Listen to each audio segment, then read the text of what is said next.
जय हिंद बच्चों। आज हम लोग गागर में सागर वाले सूत्र का क्रमागत लाभ हानि या बट्टा में प्रयोग देखेंगे। हमारा गागर में सागर वाला सूत्र कौन सा है? सूत्र हमारा है a प्लस बी प्लस ए गुणे बी बट्टे 100। इस सूत्र का हमने पार्ट 1 में बहुत बखूबी प्रयोग किया था। कहाँ प्रयोग किया था? आप लोग देखे होंगे, आयत, वर्ग और वृत्त, इनके क्षेत्रफल में प्रतिशत परिवर्तन ज्ञात करने के लिए यह इस सूत्र का हमने प्रयोग किया था। इसमें थोड़ी सी बारीकी याद रखें, जो पिछले वाले पार्ट 1 का थोड़ा सा याद दिला दे रहा हूं। वृद्धि को धनात्मक में लेते हैं, कमी को, हानि या कमी को ऋणात्मक में लेते हैं। कमी या हानि ये दोनों ऋणात्मक में लिया जाता है, वृद्धि को धनात्मक में लिया जाता है। ये बात समझ में आ गई होगी। गागर में सागर सूत्र कौन हमारे पास है? a प्लस बी प्लस ए गुणे बी बटे 100। छात्रवृत्ति वाले पेपर में एक सवाल ये आया था कि एक आयत की लंबाई में 10%, चौड़ाई में 20% की वृद्धि की जाती है, तो क्षेत्रफल में परिवर्तन ज्ञात कीजिए। हमारे बच्चे बहुत शानदार तरीके से इस सवाल को लगाए भी हैं। आइए इसको देखते हैं। अगर किसी को कुछ भी दिक्कत हो, पार्ट 1 को देख सकता है। अगर इसको इस सूत्र में आयत, वर्ग और वृत्त वाले सेक्शन को फिर समझना हो, न देखा हो, पार्ट 1 को देख सकता है। आइए पार्ट 2 में हम क्या देखेंगे? क्रमागत लाभ हानि या बट्टा या छूट में क्रमागत लाभ हो, क्रमागत हानि हो, लाभ या हानि हो, बट्टा हो, उस वाले सवाल में या इस तरह के सवाल में हम इसका प्रयोग कैसे करते हैं। हमारा पहला सवाल है, किसी वस्तु को बेचने में दो क्रमागत बट्टा। पहला बट्टा क्या है? 10%, दूसरा बट्टा है 20%। तुल्य बट्टा, बट्टा मतलब छूट, तुल्य बट्टा ज्ञात करना क्या होगा? हमारे पास एक सूत्र है, सूत्र हमारा यही है। सूत्र क्या है? सूत्र हमारा ये है a प्लस बी प्लस ए गुणे बी बटे 100। ये हमारा सूत्र है। सूत्र में हम क्या देखते हैं कि तुल्य बट्टा, दो बार बट्टा दिया हुआ है 10% तथा 20%। हमें तुल्य बट्टा ज्ञात करना है। तुल्य बट्टा ज्ञात करने में क्या होगा? तुल्य बट्टा में हम सूत्र रखेंगे तुल्य बट्टा। हम लगाएंगे कि तुल्य बट्टा कैसे लगाते हैं, देखते हैं इस सवाल को। तुल्य बट्टा ए की जगह दे दिया है। ए यहां इस सवाल में दिया हुआ है a is equal two plus 10%, a is equal two plus 10%, अब b is equal two plus 20%। ये दिया जा रहा है इसलिए प्लस में ही लेंगे, और यहां पे हम फार्मूले में रखेंगे a प्लस बी प्लस ए गुणे बी, 10 गुणे 20 बटे 100। ये देखेंगे ध्यान से, ये ध्यान से देखना। इस सवाल को हल करने का बहुत ही शानदार मेथड है। अब हमारे पास क्या बचेगा, इसी को देख लेते हैं। एक जीरो से एक जीरो कैंसिल आउट हो जाएगा। 10 प्लस 20 प्लस ये बचेगा 1 गुणे 2। फाइनली जो हमारा आंसर होगा 10 प्लस 20 प्लस 2, 10 20 30 यानी 32%। तुल्य बट्टा हमारा 32% हमारा आंसर आ गया। अगर इस सूत्र का प्रयोग ना करें तो बहुत लंबा प्रोसेस होगा, जो जरूरी नहीं है। गागर में सागर वाला सूत्र, इसीलिए से गागर में सागर वाला सूत्र कहा गया है। ये सवाल लग गया, एग्जाम में प्रायः आता है, क्रमागत बट्टा का सवाल प्रायः आता है। एक और सवाल देखते हैं। यदि किसी वस्तु को लाभ और हानि क्रम से, पहले हमने क्या दिया? लाभ दिया, फिर क्या दिया? हानि दिया, मैंने छूट दिया। अब क्या है? यदि किसी वस्तु को पहले 10% के लाभ पे, यहां देखिए, पहले 10% के लाभ पे, उसके बाद 10% की हानि पर बेचा जा रहा है। क्या किया जा रहा है? यदि किसी वस्तु को पहले 10% के लाभ पे तथा उसके बाद 10% की हानि पे बेचा जा रहा है, तो तुल्य लाभ या हानि प्रतिशत में ज्ञात करिए। सवाल में तो तुल्य लाभ या हानि हमें पता नहीं है, लाभ होगा कि हानि होगा। तुल्य जो एग्रीगेट, जो फाइनल जो होगा, जो फाइनल वस्तु को हम बेच रहे हैं, पहले 10% के लाभ पे फिर 10% के हानि पे, हमें ये मालूम नहीं है फाइनल लाभ होगा कि हानि होगा। हम ज्ञात कैसे करेंगे? हम इसी फार्मूले का प्रयोग करेंगे। अगर प्लस में आ गया फाइनल आंसर हमारा तो लाभ होगा, अगर हानि में आ गया तो हमारा हानि होगा। आइए देखते हैं इसको कैसे लगाएंगे। हमारे पास जो है लाभ हो रहा है, फर्स्ट केस में लाभ हो रहा है 10% का, तो हमारा जो ए होगा, ए दिस इंप्लाइज डेट, यानी ए जो हमारा होगा +10%। दूसरा क्या कह रहा है, दूसरा हानि, हानि कितना हो रहा है, ये भी 10% का, तो हमारा जो बी होगा, बी, इस हानि से हमने बी को ज्ञात किया, बी हमारा होगा -10%। This is the very very important. मैं बता चुका हूं, वृद्धि को, लाभ को हम पॉजिटिव लेंगे और हानि को निगेटिव लेंगे, क्योंकि कमी हो रही है। कमी जहां कहीं हो, हम पिछले वाले सेक्शन से देखते आ रहे हैं, वृद्धि को धनात्मक, लाभ वृद्धि है, हम क्या कर रहे हैं धनात्मक में, और हानि क्या है, कम हो रहा है, माइनस हो गया, इसलिए -10%। अब एग्रीगेट तुल्य लाभ या हानि के लिए हम सवाल को सॉल्व करेंगे। तुल्य लाभ या हानि, तुल्य लाभ या हानि, अभी हम पता नहीं है, क्वेश्चन हल होगा, क्वेश्चन को सॉल्व करते ही हम जान जाएंगे कि सवाल में लाभ होगा कि हानि होगी। आइए देखते हैं,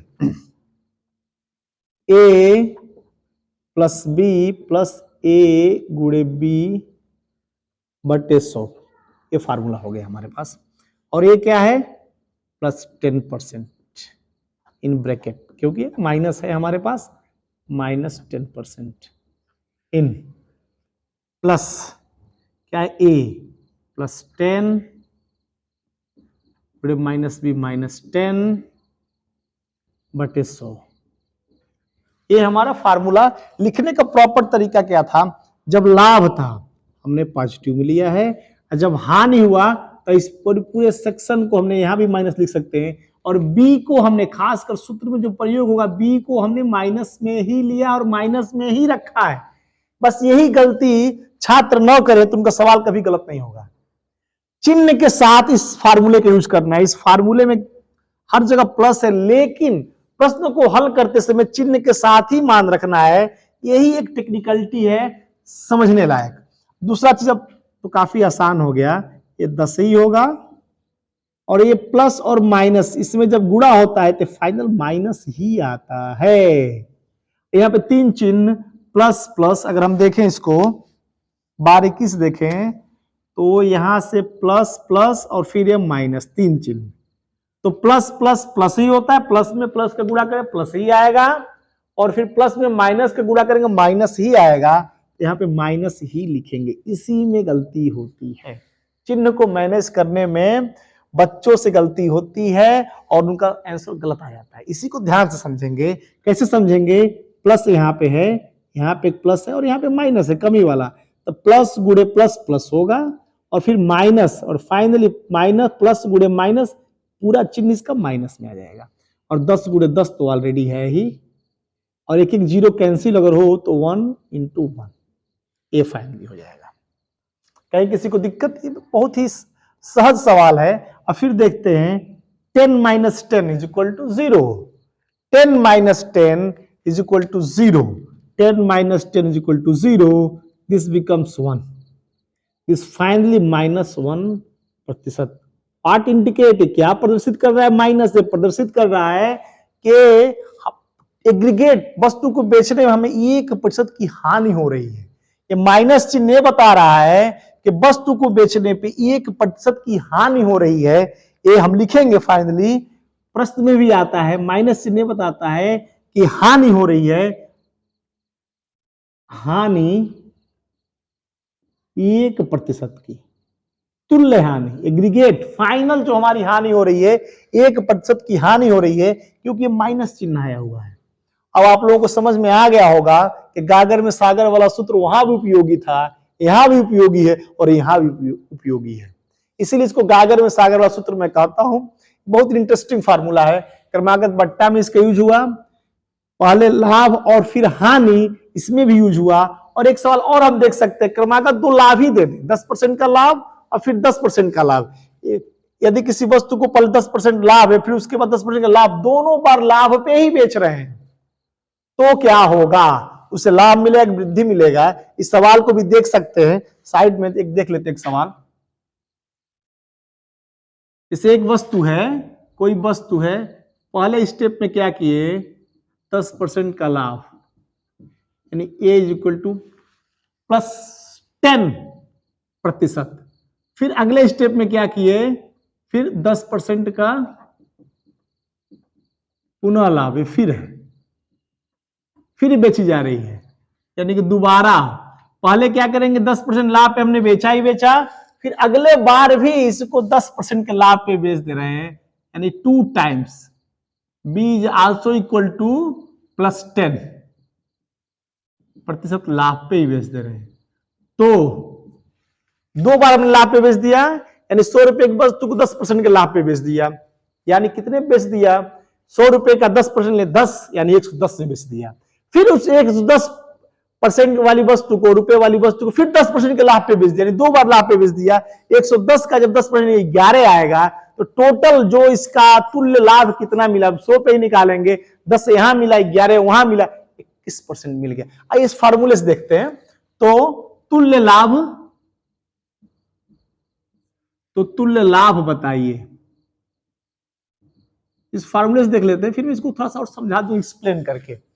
हमारा पास जो हम लोगों के पास जो फार्मूला है, सूत्र है, सूत्र देखेंगे, तुल्य लाभ क्या है, ए प्लस बी प्लस ए गुणे बी बट्टे 100। पहले स्टेप में क्या हो, 10% का लाभ, तो लाभ वाले में चिन्ह का कोई बहुत दिक्कत होती नहीं, हम छोड़ भी सकते हैं, केवल लाभ वाले में, हानि वाले में नहीं। हानि वाले चिन्ह सहित ही लगाना है, चाहे कमी और एक वृद्धि, दोनों को चिन्ह सहित ही लगाना है। अब दोनों में लाभ हो तो चिन्ह को छोड़ दे, कोई दिक्कत नहीं होगा। और यहाँ पे 10 + 10/100, अब देखते हैं 10 क्या हो जाएगा, 20 हो जाएगा। और फिर देखिए एक एक जीरो कैंसिल आउट हो जाएंगे, तो बचेगा क्या, 1 × 1, 1 × 1 इज इक्वल टू 1। फाइनली जो आंसर आएगा 21% का तुल्य लाभ,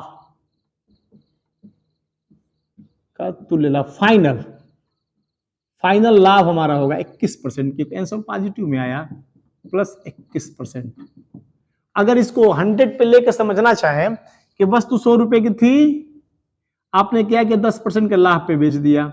10% का लाभ मतलब 110 पे, 100 का 10% 10 जोड़ेंगे, 110 में बेच दिया। और फिर अगले स्टेप में आपने क्या किया, फिर इसको 10% के लाभ पे बेच दिया, यानी इसका 10% लेंगे, 110 का 10% लेंगे तो 11 आएगा। जब 11 आएगा, इसमें 11 जोड़ेंगे तो 110 और 11 121 होगा, 121%। और यहां से और यहां ले लें, अगर आप देख लें तो 100 का वस्तु 121 में बिक गया फाइनली। तो फाइनली लाभ 100, हमें तो क्रय मूल्य पे ही लाभ मिलेगा ना, बीच वाले तो लाभ लेंगे नहीं। फाइनली जो लाभ निकलेगा वो 21% का होगा, जो इस फार्मूले से भी आया है। फार्मूले से तो आएगा ही आएगा, ये स्टेप है, स्टेप लगाने में बच्चे गलती करते हैं, इसलिए फार्मूला है, फार्मूला से गलती नहीं होगी। आई बात समझ में मेरी? कहने का सेंस क्या है, एक ही वस्तु को हमने बेचा, 10% के लाभ पे 110 हुआ, फिर इसको 10% के लाभ पे 121 हुआ, लेकिन हमने वस्तु तो 100 रुपए का खरीदा था, क्रय मूल्य हमारा 100 रुपए ही था, तो फाइनली 100 का हमने बेच दिया 121 रुपए का, हमें 21% का लाभ हुआ, जो इस फार्मूले से निकला हुआ है। ये अंडरस्टैंडिंग है, इस तरह भी समझ के सवाल लगा सकते हैं। दिक्कत कहां होती है, जब बड़ा अमाउंट हो, ये 100 है, कन्वीनियंट है प्रतिशत निकालना, 500 हो, 700, 365 हो, उसके लिए फार्मूला बेस्ट है। आई बात समझ में? उसके लिए फार्मूला बेस्ट है, बस चिन्ह का ध्यान रखेंगे। और क्रमागत लाभ, क्रमागत हानि, लाभ या हानि या क्रमागत बट्टा का सवाल यूं चुटकियों में हल हो जाएगा और किसी एग्जाम में गलत नहीं होगा, और इंटरेस्टिंग लगा भी होगा, बहुत ही इंटरेस्टिंग है। और किसी को कभी भी कोई दिक्कत हो, इसको समझे, इसको देखे, उसको बिल्कुल कहीं दिक्कत नहीं आएगा। कहां यूज करेंगे, कैसे यूज करेंगे, चिन्ह के साथ कैसे यूज करेंगे, इसी को समझना है। क्रमागत लाभ में हमने देखा, लाभ और हानि में देखा, और हानि में, डबल हानि में भी देख सकते हैं। जैसे एक वस्तु 10% की हानि बेची जा रही है, फिर 10% की हानि बेची जा रही है, तो तुल्य लाभ होगा कि हानि, उसको भी देख सकते हैं, माइनस माइनस रख के देख सकते हैं। तो आई बात समझ में? सवाल लग जाएगा, कहीं कोई दिक्कत वेरी गुड, बहुत बढ़िया।